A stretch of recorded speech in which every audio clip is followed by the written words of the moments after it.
आम्ही आपला राजूभाई गिरीशवाले तर आपल्या गाडीला या गाडीला आपल्याला करायची lighting fire light fashion plus 2 उच्च मॉडेल आपल्या लाइटिंग लावायची आहे चक्क्याला ब्रेक लाईटवर। तर हा 2 लाईट आहे, दोन्ही बाजूला 2 लाईट लावायची।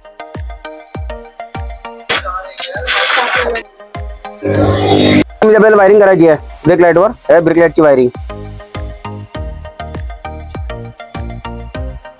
2 लाईट जो वायर आहे ह्या थोडा बीट मधला दोन्ही साइड एक हे अर्थिंग हिरवी आणि हे जो पिवळा आहे फेस आहे।